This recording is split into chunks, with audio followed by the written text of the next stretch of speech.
Hi, and welcome to Career Mobility with James Mcilvena. It's September 2023. Hi, James, how are you doing? I am doing great. Spring has sprung, the flowers are out or starting to appear in the garden, and the weather's getting warmer. Yeah, it's lovely, isn't it? We're about to get a warm weekend apparently here in Melbourne, so I can't wait. It's going to be awesome. Now, And I know, footy finals starting. Footy yeah, well, finals yeah, starting as yeah, we're well, heading which is always an exciting time of year. absolutely heading towards grand final, looking to, where will we be to sort of celebrate that? So making those plans at the moment, it's going to be fun. So look, we're going to talk today. Obviously, we always like to talk about what's happening sort of in the mobility side of things in the industry.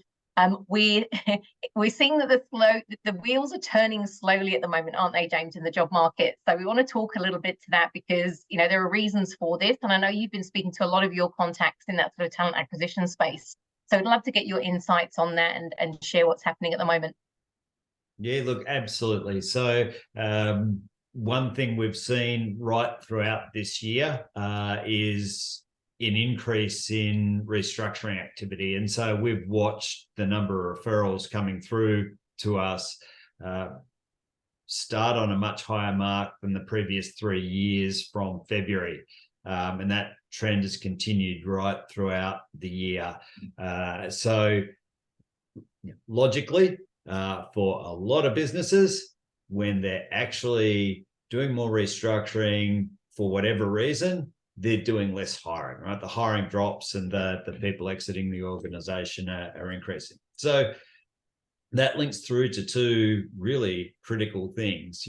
We're talking to people within I'm talking to people within talent acquisition, but the whole team are around the real importance of people being proactive. So anyone who's listening to this who hasn't already entered transition, being proactive around being prepared and not waiting for things to happen, either if you feel like there's restructuring happening in your organization and it's on the horizon, you can be really proactive around looking at where the opportunities will exist and picking up the option to track down mobility into a part of the organization that you deem to be safer as a long-term career opportunity if you want to stay within that organization. Yeah, Similarly with redeployment, people who have done very little to prepare themselves and to look at any type of internal mobility tend to fare very poorly when it comes to redeployment because it feels very last minute, and often the redeployment period is not long enough to make any kind of meaningful change networking interaction. So those that do really well are those that are better prepared. So if you do yeah, find yourself in redeployment, do not wait around for a week, a day, a minute, or an hour. If you want to stay within that organization, it is absolutely critical that you do two things. One, get prepared, get out there as much as you possibly can, but be specific, right? Don't waste your time applying for a whole range of things that are just not relevant to you, yeah, which is one of the number one things we have reported back is people waste time applying to things that are not relevant to their skill set at all, not even close. You should always have an opportunity to pick up new skills when you move role, but if you meet none of the criteria of a role, it's better spending your time to actually really push on those opportunities in redeployment that actually are suitable for you, really push the organization, the recruiters, the hiring managers hard for an answer yeah, because that's a finite period of time. And then for those that are in transition, what we're seeing from broader market is there's a slowdown. So there's a combination of either hiring freezes in place, often annoyingly, things go quiet in a process a lot more than what it used to. And so that often means one of two things, either reapprovals for roles, or it might mean that they're re-justifying the value of the position in a tougher financial climate.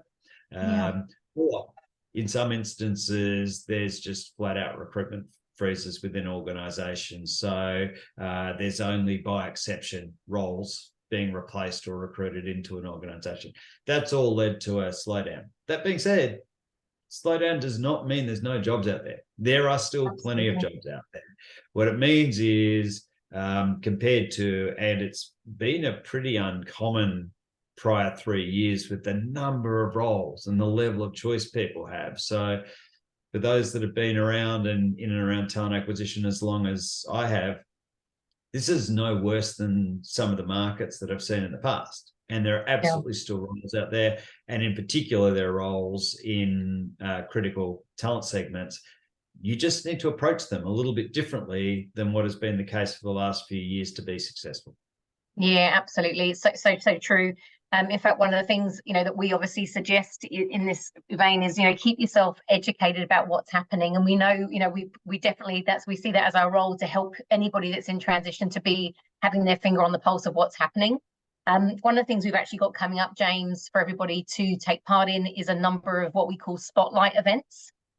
They're starting to take place actually as we move into, later this month. So in fact, I've got some dates to share with this group, and they'll be in the sort of job bulletin and various different sort of information that we put out to this group. But certainly one of the areas that we're seeing growth across the country, and in fact, there's been some great articles about this, which I've also been sharing, is in the startup industry. So there are a number of very large sort of unicorn companies in Australia at the moment who are growing, and going gangbusters in terms of growth and sort of becoming a lot larger businesses. So there's lots of opportunity there. So what we've actually done is put together an amazing opportunity for, if this is particularly for women, this particular session, but it's really about that path from a corporate career to entrepreneurship. And how does that happen? What is the opportunity? I spoke to someone recently in this industry and they sort of said there's no off-ramp to startup land. It's no one really knows who they are or where they are. And there's just no signage for that. So we're looking to start to provide much more insight. So I would encourage people to reach out to me directly if they want to understand more about what's happening in startup, whether it be in Melbourne, Sydney, who are the bigger hubs, certainly in Brisbane as well. But funnily enough, in Adelaide, there's a really sort of thriving startup hub as well. So definitely on Tuesday the 19th, 12 till 1, that's going to be a great session. As I say, it's particularly with this particular group that we're speaking to. It's really about female sort of corporate people moving from, corporate land into entrepreneurship, but it'll be really informative. So definitely suggest attending that one. Also, we've got some insights for executives as well coming up later this month as well. So on the 27th, which is the Wednesday, 2 till 3, we'll actually be talking with Watermark Executive Search. They're going to be talking about their most recent executive interim report. And talking about the great opportunities that they are working on right now and are continuing to work on. They have an amazing footprint in that industry, and they really love to work with anybody coming through career transition who's really serious about taking on interim roles. So some great opportunities there. Yeah.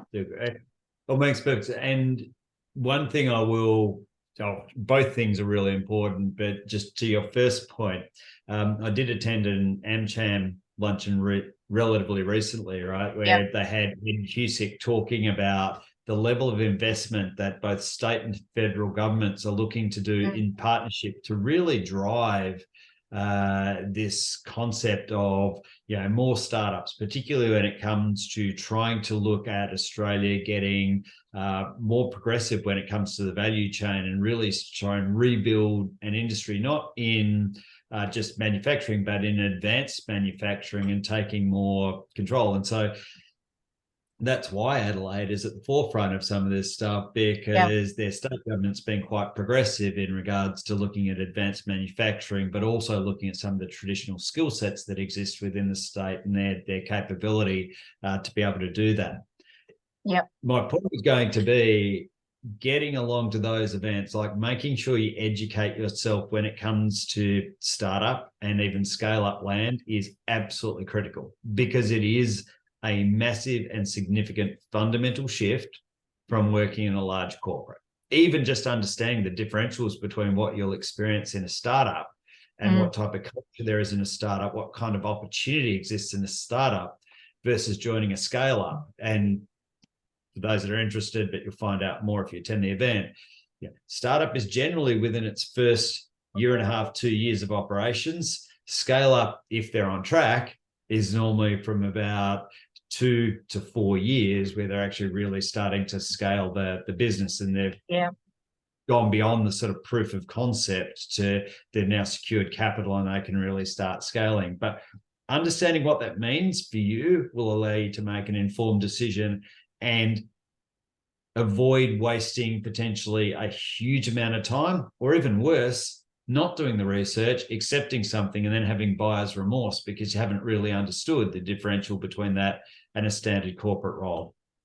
And then secondly, to the Watermark event, where we're talking about both trends in the executive space, but also the interim space, and talk about the number one thing that we always hammer into people. I don't know how many times we've said it in this discussion. Every coach has said it, but it's like, do not waste time. Do not turn down any avenue when it comes to networking. And so I have had this discussion specific with both friends and with some of the people coming through our programs, where I said, you need to assess whether interim is the right option for you. But in a lot of instances, if things are moving slowly, what's not to like about potentially picking up some new skill sets and tapping into a whole new network of people? So yes, it's got to work, and yes, there's a balance, and yes, there's sort of time out of the market for anything that's more permanently focused if you do interim. But if that's slow in coming, if you don't feel like you have a lot of hot options on the table at the moment, it can be an amazing way to sort of keep things ticking over, keep your mind ticking over, and introduce yourself to a whole bunch of new networks. So both of those sound like excellent sessions that people should be grasping with both hands, because back to what I said in my response to the first question is, if you're not more proactive right now than what you have been as the market shifts, then your results aren't going to get better. They're going to get worse, and you're going to get more frustrated. And so, we set these things up because we want people to be able to stay moving in a forward direction and to be feeling confident. And part of that is informing yourself. And if you take, I say this about the events I attend, right? If you take 1 or 2 nuggets, like maybe not every minute of every event is going to be relevant to you, but if you take 1 or 2 nuggets that you can then apply into the way you're going about your transition, it's been well and truly worth it. So so true, and I can guarantee, knowing who the presenters are in these particular events, they're going to be great. And that's it as well. Next month we've also got the Global Connect Forum happening again. We do that quarterly. It is a brilliant opportunity to connect with opportunities and insights globally. So if you have any sort of appetite for international mobility, definitely a great opportunity to learn from sessions right across the globe, basically. About 20 different countries taking part in that, so it's going to be great. That's actually the week of the 9th to the 13th of October, and we do have a couple of local sessions happening. So we've got our team from Adecco who are going to be talking about the types of opportunities that they have. They work across 12 different industries, so the opportunities that they work on, and then also our CODIS team, so that real kind of leading edge engineering, digital sort of space that they work in. So very innovative opportunities. And really good opportunities for growth. So great sessions coming up. I also wanted to just flag in this session with us and sort of just to let people know, if they're not already part of our LinkedIn group, which is our Talent in Transition and Alumni group, then to please reach out to me personally. I'll make sure the details are in the post for this, and I will send you the link for that one, because all of these events are promoted in there, but so much more as well. So it's our job to ensure that we provide you with as much information as possible about what's happening now, so that you can be as well informed as possible. But as you said, James, it's about really kind of being proactive and taking part in these opportunities. You never really know what you're going to get till you get there. So it's an hour of your time, but you never know who you might meet, who you might sort of connect with, and it's just a really great opportunity to learn. So can't recommend these highly enough. Yeah, completely agree. And if I think about, why do we talk about networking as being of paramount importance? It's for 2 main reasons. One is because networking is not purely exclusive to, it must be a connection to a job or a job opportunity. Absolutely. Yeah. You network for more reasons than just that. Okay, that is potentially, if you're looking for your next role, that's the ultimate outcome you want to achieve. But the information you pick up along the way through networking, whether it's on industry, whether it's a connection to someone else you didn't know before. It's the information you pick up along the way, which is why we always talk about it being of paramount importance. Now, link that back to the events you've just discussed. It's hard work. We know that, reaching out and getting a meeting with someone and getting into their calendar, like, it's really hard work to actually get enough volume and frequency in your networking. So these events are specifically created to sort of supercharge your networking capability, because we're almost trying to bring people together. We're trying to bring the insights. We're trying to bring the information together for you, so you can actually access and be more informed, whether it's what's going on internationally, whether it's what's going on locally. But picking up that information is the type of thing you can either do through events, and plus you supplement that with the networking meetings you can get, which, to be fair, yes, those targeted networking you're setting up for yourself are probably more specific and targeted to you, but there is amazing information that will also be applicable in the events that are set up. Yeah, absolutely. I think one of the magical kind of moments in all of these events is that Q&A opportunity, because essentially you're speaking direct to an industry expert. They can give you exactly what's happening right now. So you can ask anything that is relevant to your specific job search and get that sort of personal insight as well. So yeah, I can agree more, James. They provide really kind of that rich opportunity to learn generally, but also you can do that Q&A side to get more insight for yourself individually as well. So brilliant. Well, is there anything else you'd like to add before we finish up today, James? No, look, I think nothing that I would add, just reinforce that ideal of stay close to your coach, stay close to the things that you know are working, and make sure you're grasping the opportunities that are in front of you. It is incredibly good use of your time to attend some of these things. It will actually help you on your journey. If you feel like you've got everything 100% covered, right? Congratulations and fantastic, because in a tougher job market, you're doing exceedingly well. But if you're not, you're getting frustrated. It's just that final call out that there's only really one person that can change the outcome, and that's you, and that's the time and the effort you're putting in. We will create the opportunity for you to do more, but it's actually, that's got to come from that self-drive and self-motivation, and the extra effort will be worth it and will pay off, because there are still plenty of roles out there. You just need to be focused on doing the right things to find them. Brilliant. And yeah, brilliant advice. I mean, ask questions. I think that's the thing, that idea of remaining curious. The more you know, the easier this process is. So yeah, just keep doing that. But lovely to see you, and we'll be back next month with some more insights of what's happening in career mobility. Wonderful. Great to join you as always. Thanks, TJ. Have a lovely afternoon. Cheers.